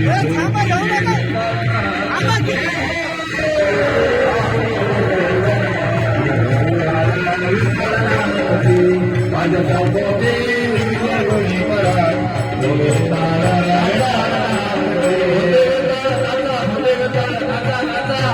माझ्या चमूची निघाली मला पुढे घोडे माझ्या चमूची पुढे घोडे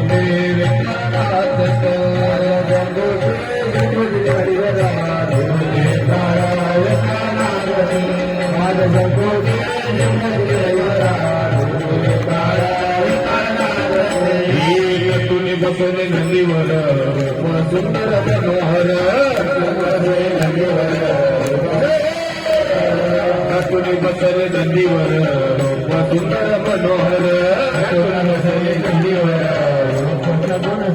सारे सारे ब्रह्मांड सारे ब्रह्मांड पुढे भूते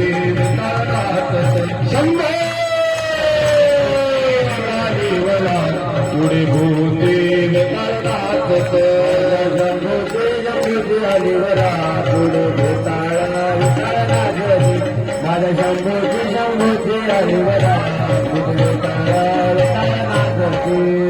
नटुने बसले नदीवर सुंदर मनोहर सुंदर मनोहर सुंदर नटुने बसले नदीवर सुंदर मनोहर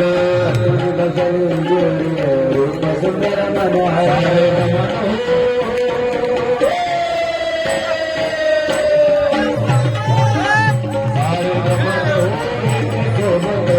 पुढे भूते माझ्या समोरची जमालीवर माझ्या समोरची माझ्या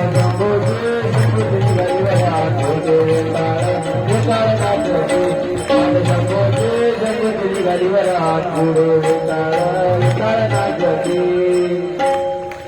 समोरून सरका सांबजे हर हर हर हर महादेव पलीकडल्या स्टेजवर महाराजांच्या डाव्या बाजूला सावकाश होऊ द्या सगळे. हळूहळू जा हळू जा मग नंदीला दमवण्याने अरे बाबा माणसं पूर्वी लात मारा नाही मार्ग नाही दमना बघा सर्वांनी शांततेमध्ये आनंद घ्यायचा आहे. बोलू नका एकमेकाला, फक्त डोळ्यांनी बघायचं आहे आणि या नयनरम्य अशा कार्यक्रमाचा आनंद घ्यायचा आहे. बोलून विक्षेप करू नका विनंती आहे. ढोल त्याच्या अंतःकरणात येईल. बसा खाली बसा. कार्यकर्ते मंडळींनी सगळ्यांच्या हातामध्ये पुष्प द्या किंवा अक्षत असेल तर अक्षताही देऊ शकता. कार्यक्रम तोपर्यंत लग्नाला जे लागतं त्या पद्धतीने सगळं करून घ्या. एक 5-10 मिनिट आपण आणखी कथा ऐकणार आहोत आणि तत्पश्चात आपण या ठिकाणी सुंदर असा विवाह सोहळा होणार आहे.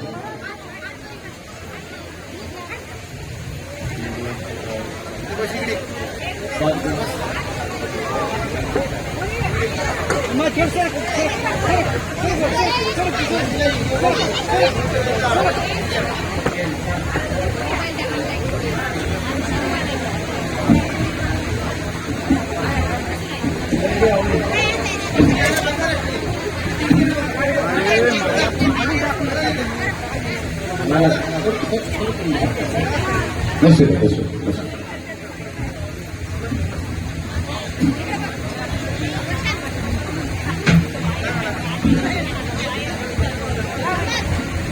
माता पार्वतीच्या तपश्चर्याचं हे फळ आहे की माता पार्वतीच्या जीवनामध्ये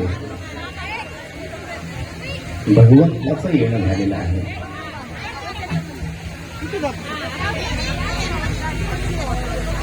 भक्ताच्या जीवनाची संकल्पित कथा ही माता पार्वतीच्या जीवनातून आपल्याला अनुभवण्यात येते किंबहुना आपल्याला या ठिकाणी पाहता येतं. बोलू नका अंतःकरणामध्ये जर शुद्ध भाव असला तर कसल्याही प्रतिकूल परिस्थितीवर मात करून आपण त्या परमेश्वराची कृपा प्रसाद प्राप्त करू शकतो. ही साधना भगवतीने साध्य करून दाखवली. सप्तऋषीने परीक्षा घेतली, त्या परीक्षेमध्ये माता त्रास झाली. भगवंताने परीक्षा घेतली, भगवंताच्या परीक्षेमध्ये माता त्रास झाली. आणि शेवटी तिची जी इच्छित इच्छा होती ती भगवंताने ओळखली आणि ती ओळखून भगवंताने ही लग्नासाठी सहमती दर्शवली आणि सर्वांच्या साक्ष सर्वांच्या समक्ष सगळ्यांना निमंत्रण पत्रिका देऊन सगळ्यांना निमंत्रण आमंत्रण देऊन सुंदर अशा वाद्याच्या माध्यमातून मंगल अशा वाद्याच्या माध्यमातून हिमालयाने आपली नगरी सजवली. अत्यंत सुशोभित अशा पद्धतीची नगरी सजवल्यानंतर अत्यंत प्रसन्न असं वातावरण हिमालयाच्या नगरीमध्ये तयार झालं. मीना राणी ही प्रसन्न आहे, पण मीना राणीच्या जीवनामध्ये आणखी काही द्वंद्व शिल्लक होते आणि ते शिल्लक द्वंद्व असे होते. मीना राणीला असं माहिती होतं की भगवान परशिव परमात्मा हे खूप वैभव संपन्न आहे आणि वैभव संपन्न असल्या कारणाने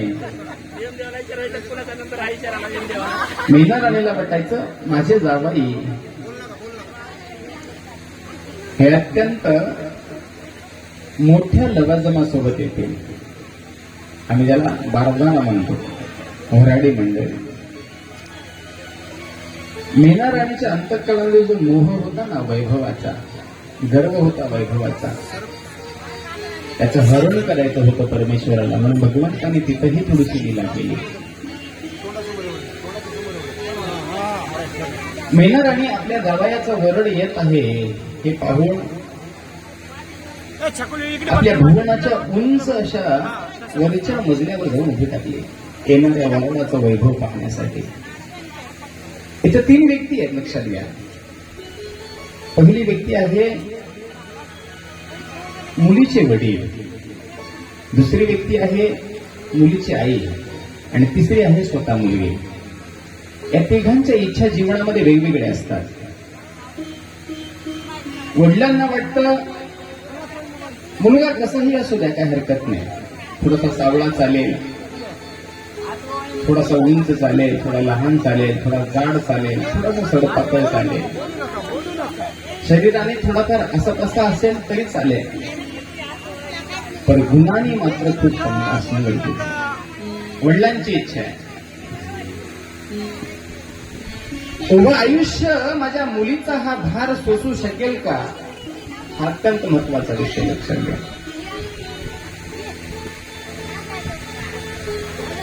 ज्याही घरामध्ये विवाहित मुली असतील आणि ज्या आई वडिलांना आपल्या मुलीचा विवाह करायचा असेल त्यांच्यासाठी हे उपयुक्त खूप चांगल्या पद्धतीचा या ठिकाणी उपदेश आहे.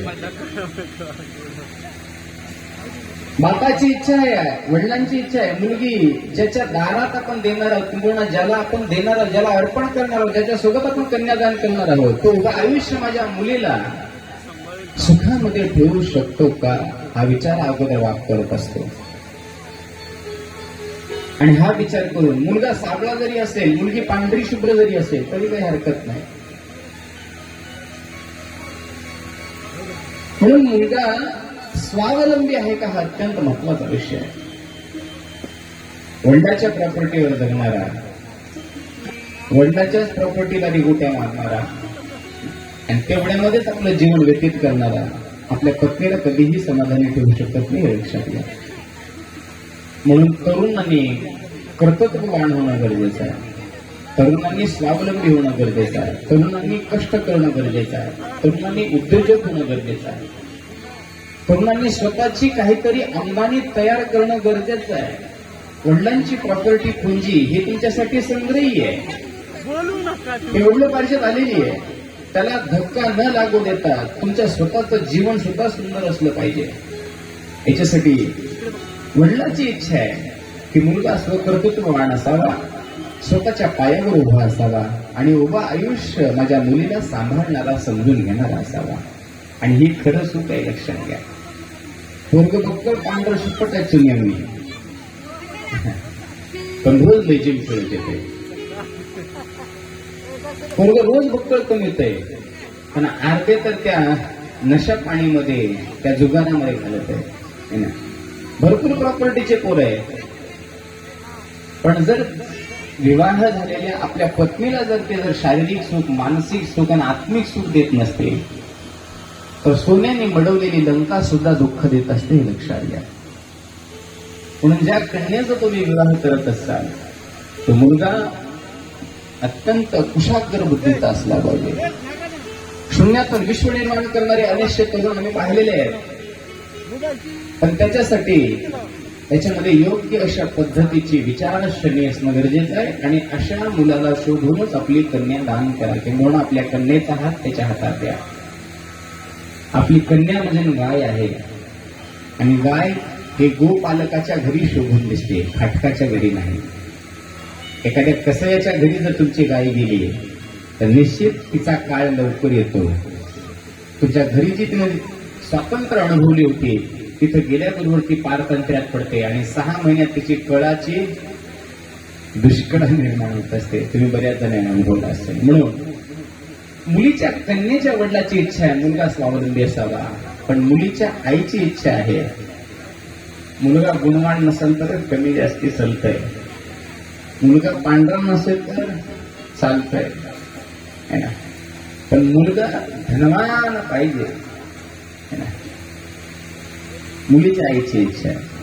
माझी मुलगी सासरून माहेरला आली की 4 व्हीलर मध्ये आली, आईचे स्वप्न आहेत. माझी मुलगी पाटलीने सारखी दिसावी.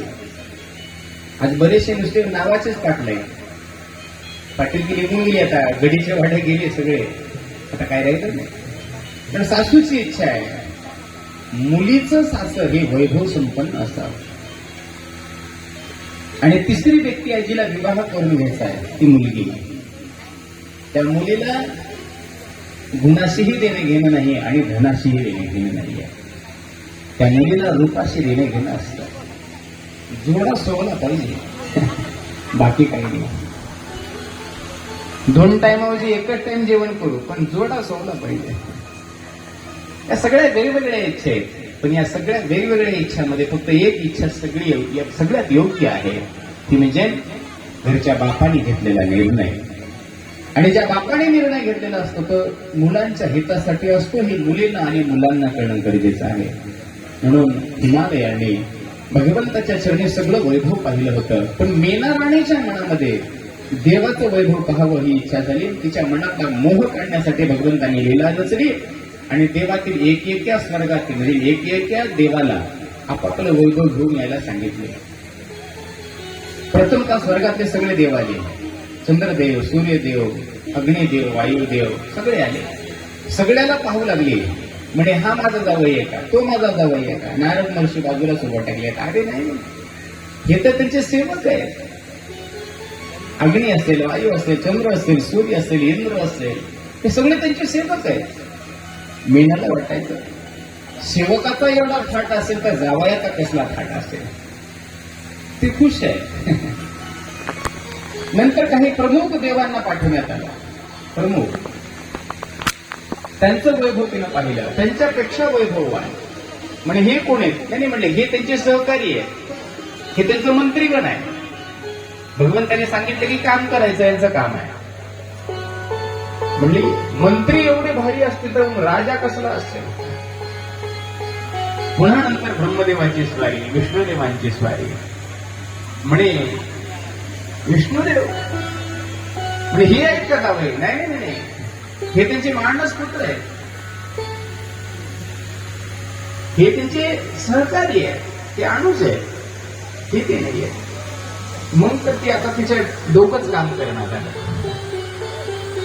भगवंताने लीला केली आणि भगवंत अमंगल वेश धारण केले. अमंगल वेश, जटा सोडलेल्या आहेत, गळ्यामध्ये वासुकी टाकलेला आहे, अंगाला पूर्ण चिताभस्म लावलेला आहे, आणि गळ्यामध्ये नरमुंडा धारण केलेली आहे. असे उघडे नागडे गण सगळे भगवंताच्या समोर डिस्को करत आहेत. कुणी हातामध्ये त्रिशूळ घेतलंय, कुणी डमरू घेतलंय, कुणी वेगवेगळे आयुध घेतले. आणि ज्या वेळेला अंतिम स्वारी भगवंताची आली त्यावेळेला नारद महर्षीने म्हणले, तुझे जावाई आले बघ. आता असला जावाई जर आला वराडा घेऊन कोणतेच वास स्वीकार करेल काय? त्याला चक्कर आली महाराज, बेशुद्ध झाली आणि त्याला उठवावं लागलं. आणि मग भगवंताने आपलं माया म्हणजे कमी केली आणि तिला अस्तित्वाची जाणीव झाली की पैसा, वैभव, सत्ता, संपत्ती, मोठमोठे बंगले, मोठमोठ्या जमिनी म्हणजे ना जीवनाचं सुख नाहीये. तर सुख हे माणसाच्या आत्मिक समाधानातून प्राप्त होणार किंवा प्रेमातून प्राप्त होणारी वस्तू आहे ना. आपल्या अर्ध्या रोटीतली चतकोर रोटी पत्नीनं खावी आणि चतकोर पतीनं खावी आणि दोघांनी आनंदाने झोपावं याला सुख म्हणतात. हे लक्षात घ्या. खायला पंचपक्वान्नाचं ताट आहे पण एकाचं तोंड इकडं आहे आणि एकाचं तोंड तिकडं आहे. कधीही सुख मिळू शकत नाही. म्हणून विचार मिळणं गरजेचं आहे. आणि तद्रूप भगवंतानी माया अखळली आणि आपलं मूळ स्वरूप दाखवलं. त्यावेळेला मेना राणीची माया संपली आणि सर्वजण दक्षिण हिमालयाच्या नगरीतील सर्व प्रजाजनांनी बाजा गाजा वाजाच्या माध्यमातून भगवंताचं स्वागत केलं.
कृष्णूर नगरीत काय वाजत गाजत काय वाजत गाजत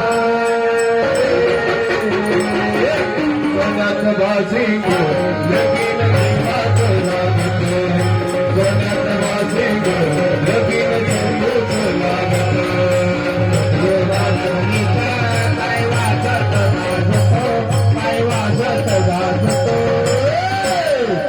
सोन्यात बाजिंग लगीन देवाच लागत सोन्यात बाजिंग लगीन शंभोच लागत सोन्यात बाजिंग लगीन शंभोच लागत या कृष्णूर नगरीत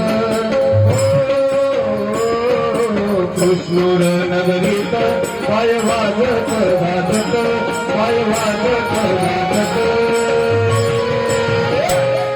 सोन्यात बाजिंग लगीन शंभोच लागत सोन्यात बाजिंग लगीन शंभोच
सोन्यात बाजिंग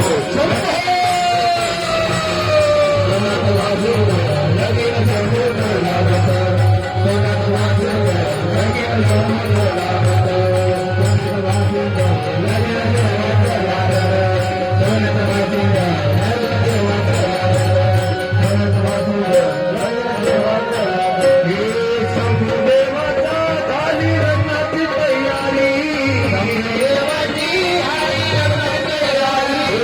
शंभुदेवाच्या झाली रंगाची तयारी शंभुदेवाच्या झाली रंगाची तयारी नारदमुनी भेटात सर्वांनी मंत्रन भेटात सर्वांनी मंत्रन या कृष्णूर नगरीत काय वाजत गाजत काय वाजत गाजत सोन्यात बाजिंग लगीन शंभोच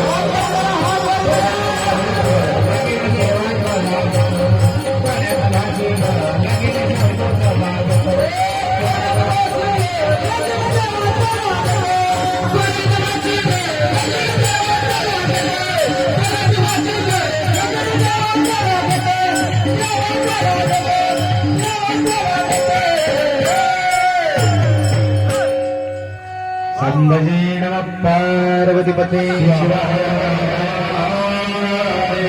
सच्चिदानंद सद्गुरु महाराज की जय रे भाई सब समझण की भारत माता की जय अपने माता पिता की जय हर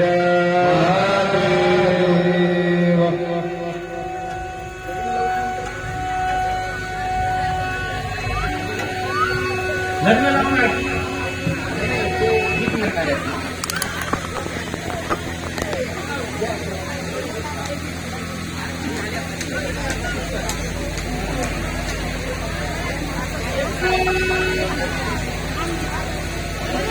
अत्यंत सुंदर अशा रचनेतून आपल्या सगळ्यांना सुमधुर असा आवाज जे पोहोचवत आहेत असे राज साऊंड सिस्टमचे मालक या ठिकाणी आपल्यासमोर सुंदर असे एक भावगीत स्पर्श म्हणजे भावगीत बोलणार आहे, गाणार आहे. सगळ्यांनी त्याला टाळ्याच्या माध्यमातून साथ द्यायची आहे.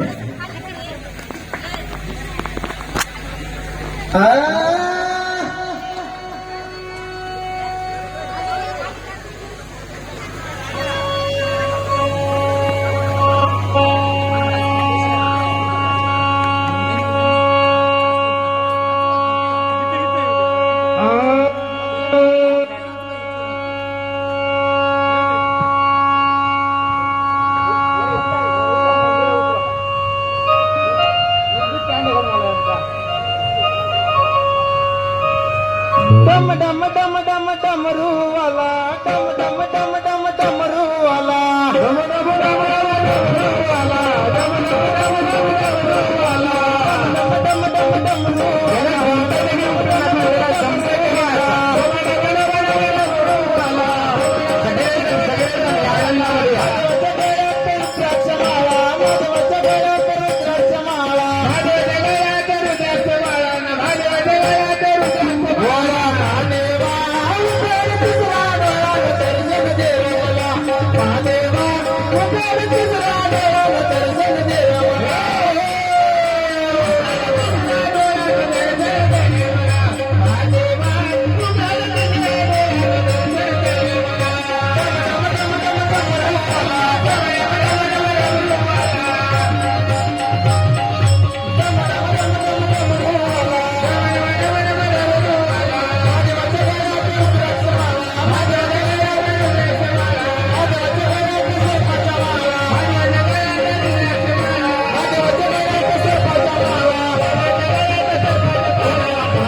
सगळ्यांनी टाळ्या वाजल्या, कळलं? अत्यंत सुंदर आणि मनमोहक असं दृश्य या ठिकाणी आपल्या संयोजक समितीने केलेलं आहे. लेकरांचं कौतुक करावं तेवढं कमी आहे. खूप चांगलं आहे. नाही ही दुसऱ्याच आहे म्हणून हसला लावतो. तुमचं राहिलं असं तर हसले नसते मला. आपला दुसऱ्याचं बघितलं की लय हसू येते. फूट भरून हसू येते. हसा. उद्या तुमच्या कार्ट्याचं मी काढणार आहे सगळं. तुमचे कार्टे कसे आहेत काय हे सगळ्या गोष्टी आहेत उद्या. उद्या कुमारखंड आहे आपला. उद्या सगळ्याचा हिसाब आहे. असं सुंदर असं या नगरीमध्ये भगवंताचा हा विवाह सोहळा आपल्या या ठिकाणी संपन्न होत आहे. आणि मी मंचावरील सगळ्या मंडळींना विनंती करतो, सगळ्यांचं पोहोचलं का? सगळ्यांचं लक्ष द्या. पाटील पटवारी आले का सगळे? नवरीचे मामा मामी ते दक्षिणा द्यावं लागते त्याला. हो आहे की सगळे? नवरदेवाचा मामा आले. जर भूल असतील तर बोलवून घ्या त्याला स्टेजच्या जवळ. जर कोणाला जर मातावर्गांना चांगली मंगळाष्टका येत असेल स्वरबद्ध तर तेही त्या ठिकाणी मंगळाष्टका एखादी म्हणू शकतात. गणपती वर्या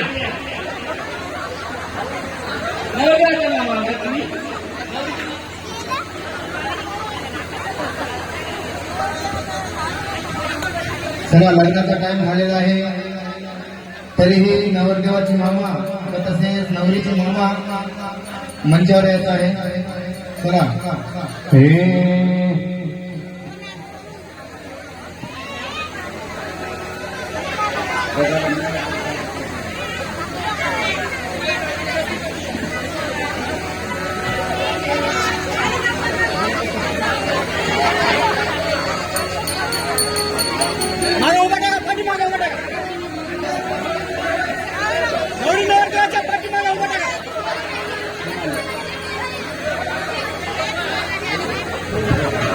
महाराज मंत्रोच्चार करा.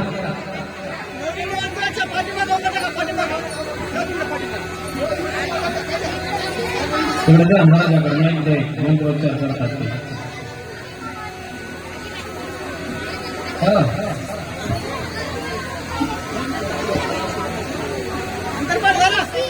अक्षता पोहोचल्या का सर्वांना?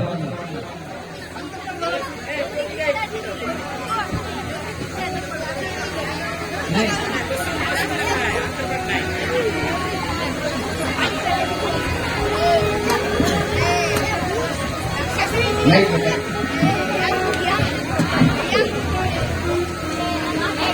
पोहोचले का सगळ्यापर्यंत? अक्षरा हरकत नाही ना? चला.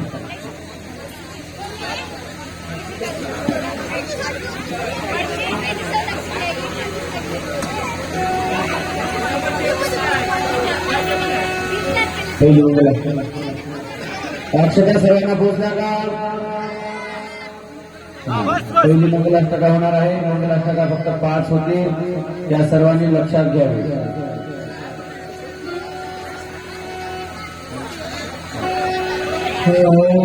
शुभ मंगल सावधान सावधान, शुभ मंगल सावधान सावधान, शुभ मंगल सावधान सावधान, शुभ मंगल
गुरुदेव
सतपात पाहून पक्वाने बहुदान नीत असने संतोष होण्यास ते सेवा भावभक्ती तुमने तुमचा समागमते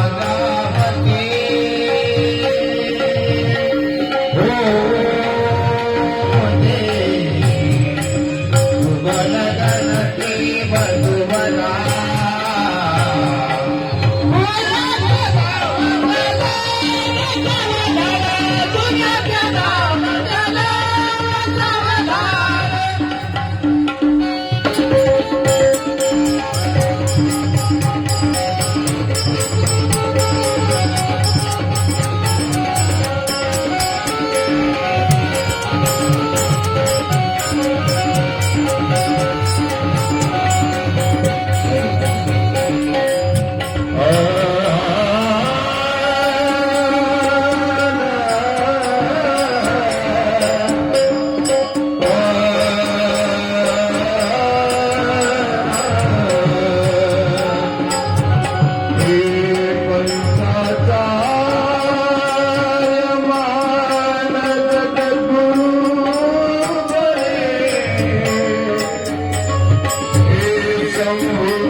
मत हे संस्थापित झाले वेदांची साक्ष असा सकल युनिया पुजले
सौभाग्यवती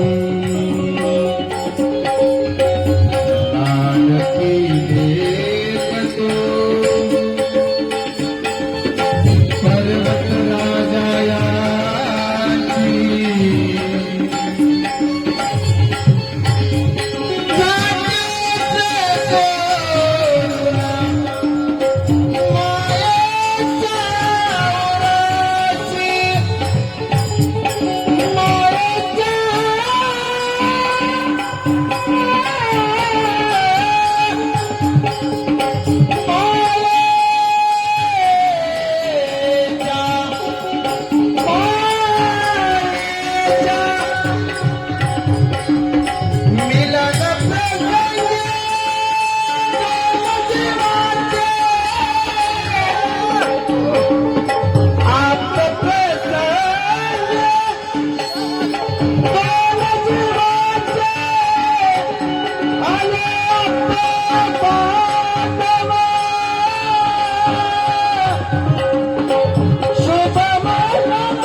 बसलेल्या सर्व मंडळींना सुद्धा आवाहन होणारी मंगलाष्टका सर्वचे हजर असला का आहे तरी आपण लग्नाचं जेवण केल्याशिवाय कुणी जाणार कुणी जेवल्याशिवाय जाऊ नये अशी घरजण्याची कळकळीची विनंती आहे.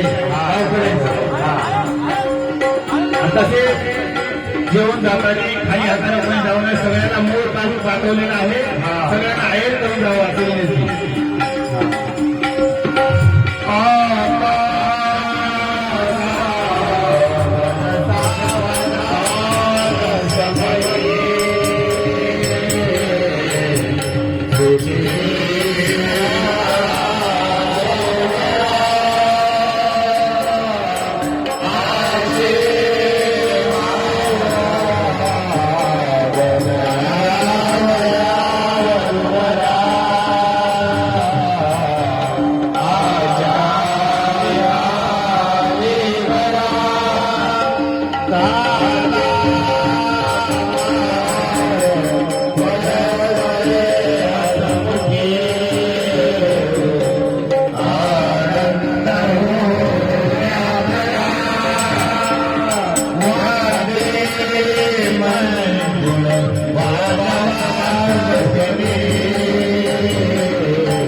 स्वामी महाराज की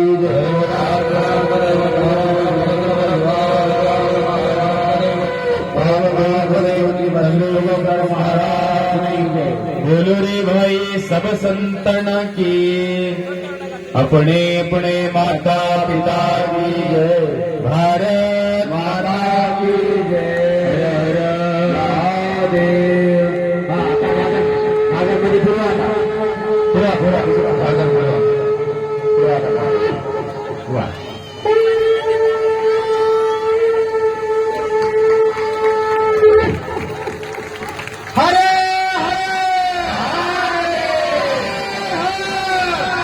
महादेव. आगरमध्ये पुरा या ठिकाणी घागरीमध्ये आहेर टाकायचा आहे.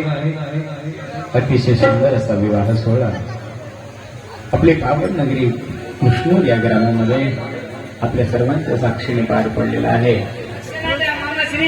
हा लग्न झाल्यानंतर सगळ्यांनी आजचे जे महाप्रसादाचे अन्नदाते आहेत त्यांनी आरतीसाठी आता उभं टाकायचं आहे. आजचे अन्नदाते आहेत शोभक्ती परायण श्री साईनाथ बालाजी पंचलिंग आणि त्याचबरोबर शुभक्ती परायण सभापती. खाली बसून घ्या. वेळ आहे, गीत होणार आहे. खाली बसून घ्या. ज्योतिताई बालाजी पंचलिंग या दोघांनीही पुढे यायचे आहे. लागलीच या ठिकाणी आरती होईल. हा एक गीत होईल, धावतं गीत होईल. सर्वांनी धर्म करायचा आहे आणि या घागरीमध्ये सर्वांनी आहेर करायचा आहे.